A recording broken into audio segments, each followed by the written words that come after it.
World's biggest festival అవుతుంది అక్కడ. ఇంకా వెళ్ళలేదా? అదే అండి పూరి జగన్నాథ్ రథయాత్ర. రథం గురించి తెలీదా? అయితే ఇప్పుడు తెలుసుకుందాం. ఈ రథం ఉంది చూసారు? ఈ రథాన్ని తాకినా, అందులో ఉన్న దేవుని చూసినా మనకి నెక్స్ట్ జన్మ అనేదే ఉండదంట. అంతేనా? ఈ రథంలో మెయిన్ టెంపుల్లో ఉన్న మూల విరాట్నే రథంలో పెట్టి ఊరేగిస్తారంట. అది అసలు స్పెషల్. అంతేనా? రథానికి కొత్త చెక్కతో ప్రతి సంవత్సరం తయారు చేస్తారంట. అది ఈ రథం యొక్క స్పెషాలిటీ. అయితే అసలు రథయాత్ర ఎందుకు? రథయాత్ర ఎందుక? ఇంద్రజన్ముడు అనే ఒక మహారాజు ఈ పూరి జగన్నాథ్ ఆలయాన్ని కట్టించాడంట. అతనికి ఎప్పటి నుంచో పిల్లలు లేరనమాట.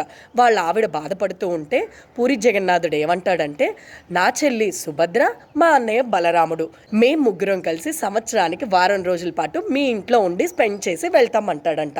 అందుకనే పూరి టెంపుల్ నుంచి గుండీచా టెంపుల్కి ఈ రథయాత్ర జరుగుతుంది. 2.6 కిలోమీటర్స్ దాకా ఉంటుంది. వారం రోజులు గుండీచా టెంపుల్ దగ్గరే ఉండి అప్పుడు స్వామి మళ్ళీ తిరిగి పూరికి వెళ్తాడు. అది ఈ రథయాత్ర స్టోరీ. మీరు వెళ్ళాలనుకుంటున్నారా? అయితే కామెంట్ రూపంలో చెప్పండి ఎవరెవరు వెళ్తున్నారో.